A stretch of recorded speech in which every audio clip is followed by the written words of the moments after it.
Welcome back with another banger.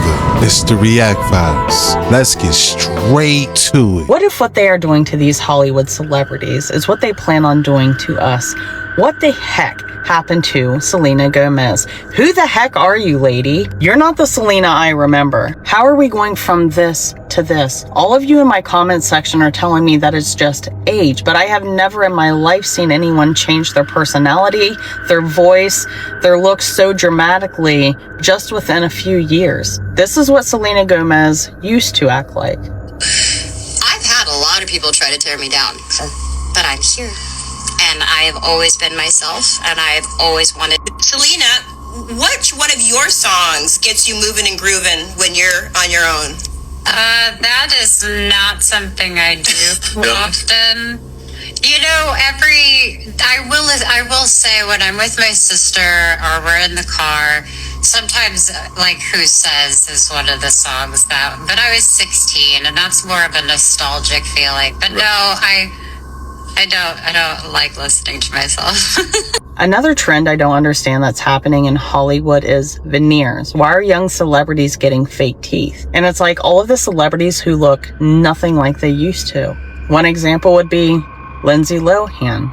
Before, after. New teeth, new skin, new face, no freckles. Where'd the freckles go? Miley Cyrus is another one. What was wrong with the teeth she had just a few years ago? Why would she feel the need to do this? And when I see things like this, I'm wondering what they're trying to sell to the public and how many people are actually buying it. I'll tell you, every time I see this, I think of the movie Uglies, where they go in their original selves and they come out looking and acting and not remembering anything about who they used to be.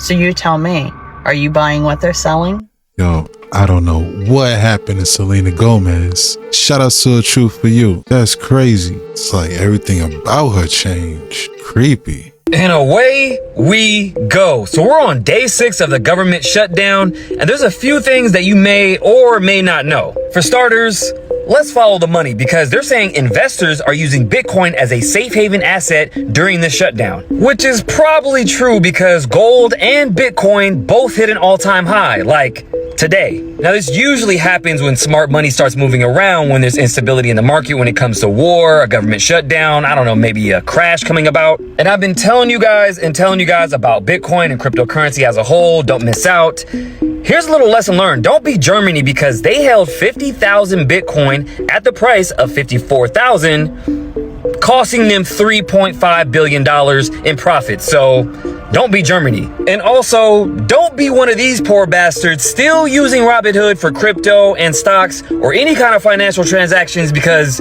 they're back at it again. Can anybody tell me why we had a repeat of 2021 where they halted transactions or had an outage where nobody couldn't do anything? But why is that? Well, that's because at the same time, the New York Stock Exchange approved the listing and registration for the warrants to purchase common stock for GameStop stock.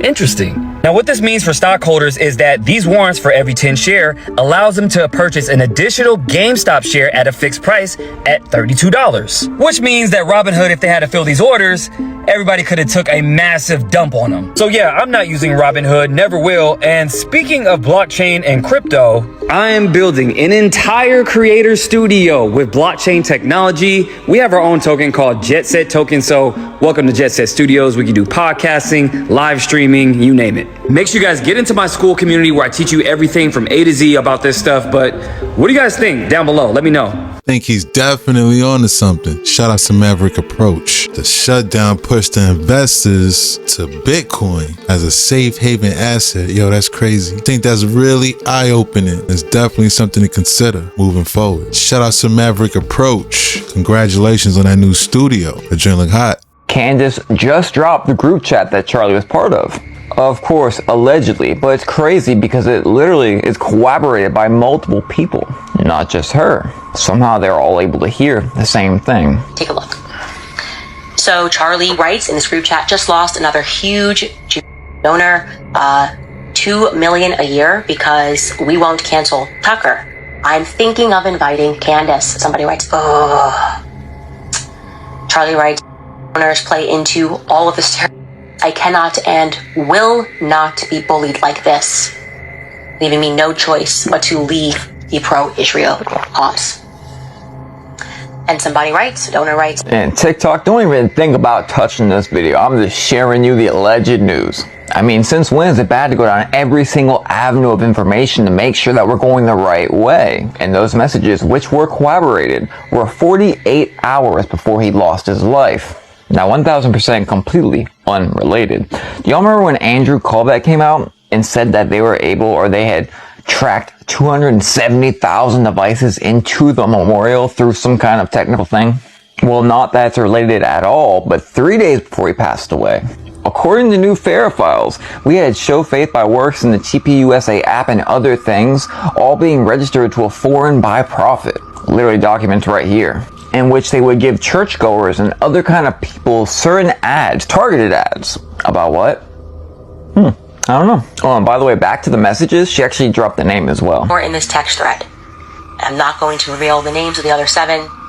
Actually, you know what? I disagree with myself 4 seconds ago. Let's just throw in Josh Hammer for funsies. He's on this chat. Pretty wild stuff, right? It's even wilder when you go on Twitter because you see, again, a smear campaign with copy and pasted posts every day, thousands a day, all saying the same thing about Candace. I wonder why or who. Oh, and by the way, not related whatsoever. Again, you know that Trump just said that he was possibly going to pardon Ghislaine Maxwell? Rejected today, an appeal by Ghislaine Maxwell to overturn her conviction. Take a look at it. I will speak to the DOJ. I wouldn't consider it or not consider it. I don't know anything about it. Why in the world would he do that? Let me know what y'all think below. What I'm concerned about is that geofencing technology. I want to learn more about that. What's going on? It's like that technology Batman was using in The Dark Knight. Shout outs to the Real Moon Henry. It's like this whole plot gets thicker by the week. Now she's starting to name drop 1 out of the 7 people in the chat, as well as a rabbi, allegedly. So here on whatever page this is, 23 out of 86, item, targeted geofencing. Right there. Description. Largest geofencing and targeted Christian digital campaign ever. Geofence the actual boundaries of every major church in California, Arizona, Nevada, and Colorado, and all Christian colleges during worship times. Track attendees and continue to target with ads.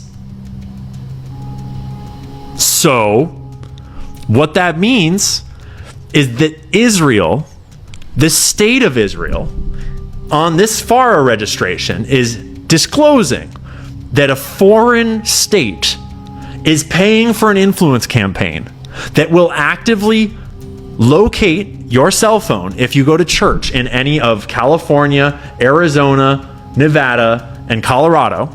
They will target and track your phone at church.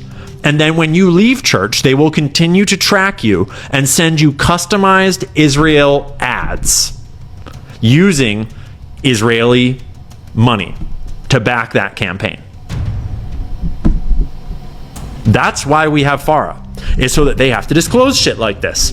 Imagine how many other FARA forms were not filed because AIPAC is not registered, because most of the Israel lobby is not registered. Why is this one registered? I assume because the Americans involved didn't want to go to prison. And so they said, we need to do this by the books and register it. That's what I assume. I haven't looked into that yet.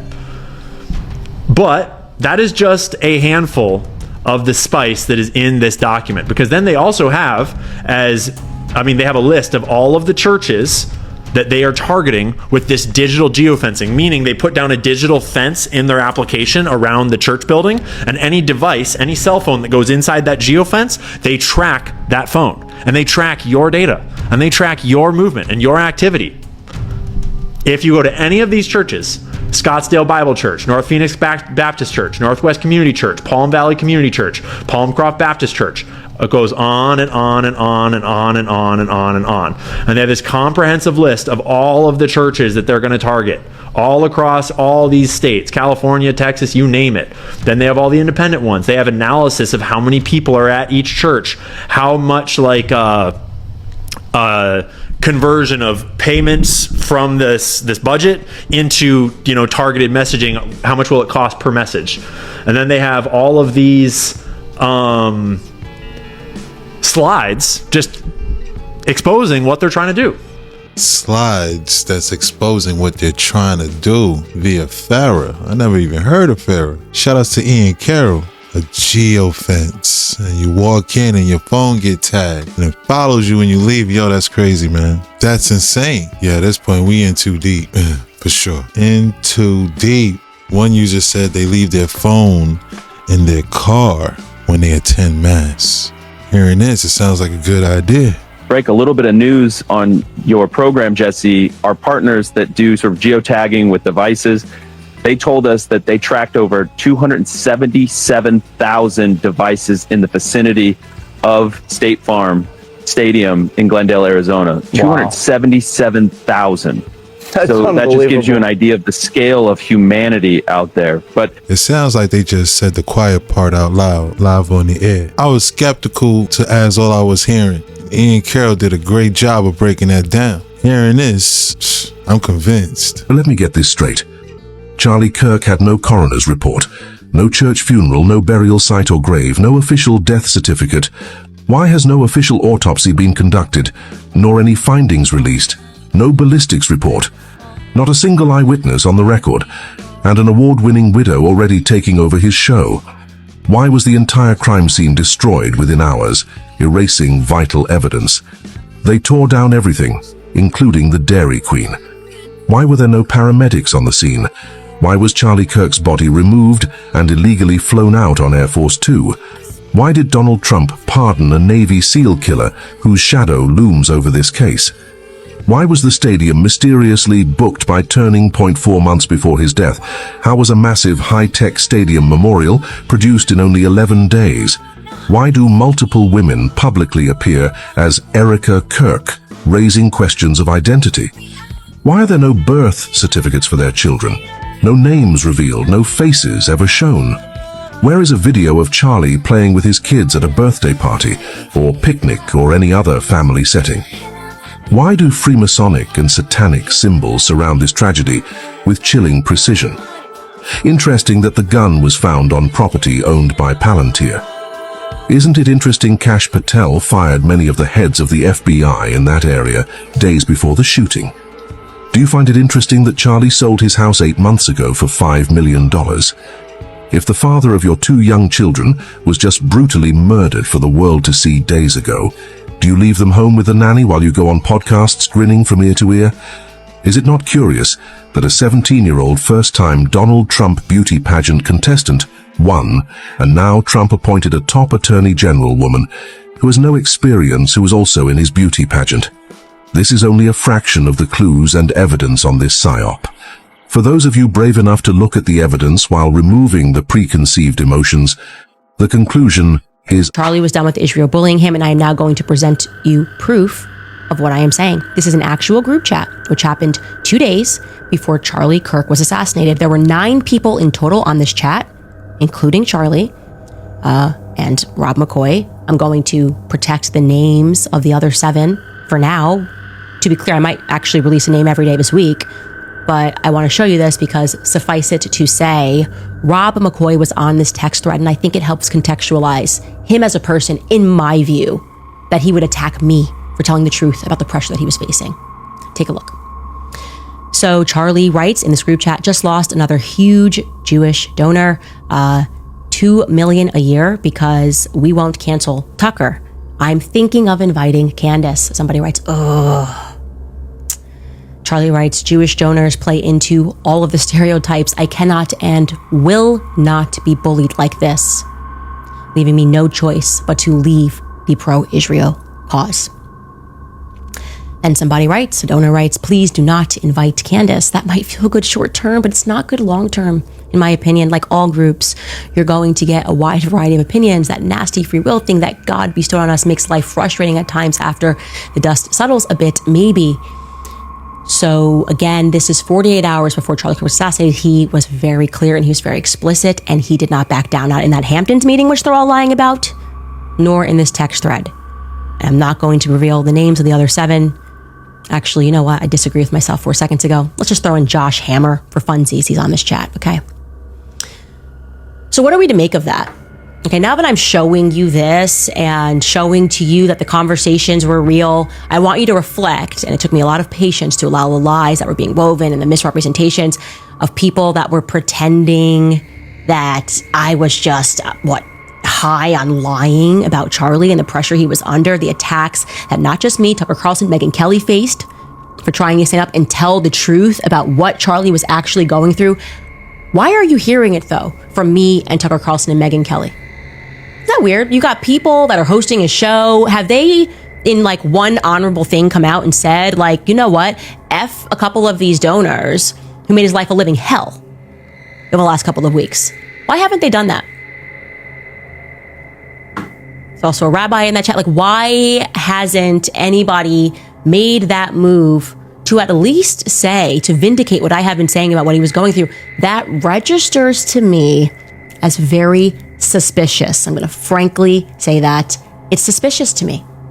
It makes me think that in the same way that Charlie was being pressured by money, that you might be now run by that same money, that those same donors might be running you. It's suspicious. It's suspicious that it's so convenient for it to be a coincidence that the government gets shut down by the president, the Speaker of the House, and the Senate Majority Leader right at the moment we finally have enough votes to release the files.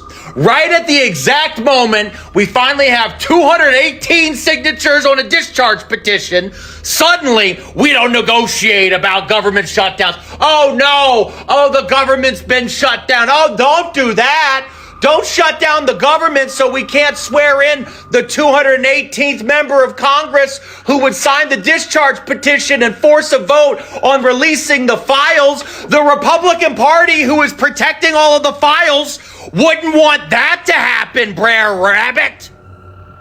It's insane to me that they shut the entire government down and are putting the health care of 22 million Americans at risk to protect a handful of names in some files. Suspicious. I don't know if this is true, but things are really getting weird. A lot of it is suspicious. Shout outs to Pearlmania 500. I definitely feel his passion. This is kind of surreal. This is unprecedented at Burbank Airport right now. We were just talking to them last half hour and everything seemed normal. We were talking to a controller, and then when we were coming back from downtown LA, we had seen that Governor Newsom was saying that there are no controllers at Burbank Airport, and we can confirm that that is indeed what's happening. This poor Southwest jet that's been sitting here in the run-up area for a long time, I think they're kind of confused. Are we allowed to go? Do we need to wait? What is the procedure on this? I heard people talking to SoCal Approach, one of the other control frequencies, basically just saying, yep, the tower is closed, ground control is closed. We saw a couple of jets come in and land here on runway 8, but basically they're treating this the way that you would treat a small uncontrolled airport where you talk on a common frequency, and everyone just kind of keeping everyone else apprised of the movements that they're doing as far as moving across runways or taking off or landing. But you're having this happen not at like Brackett Airport or Corona Airport or Cable or one of those small airports. It's happening at a major commercial airport here in the San Fernando Valley. So very, very strange, definitely disconcerting. There's still a lot of questions about what we're allowed to do, what other planes are allowed to do. Fortunately, obviously, everyone here is extremely professional. Looks like this jet is getting ready to take off right now, the Southwest jet. So we're just going to have to see how this plays out. They know how to handle these pilots in these situations, but it's very, very strange and, frankly, a little bit dangerous. Ready to schlob on my lob? Ha ha! Get that butter ready to lube up my meat. Welcome to Red Lobster. You know you want to fill your mouth up with this hot, juicy meat. Smells like your ex, but you're still gonna eat it. We make this shit look good on camera, but in real life, it's about as nasty as it gets. Just look at this place. Rot Slop Central. All these dummies think this shit is fresh? The joke's on you suckers, cause it's all frozen. You'd think they would have caught on by now, but look at them, still lining up for more slop like the filthy pigs they are. I'm so hot and juicy right now. Don't resist the urge. Come see me. Seafood. With standards.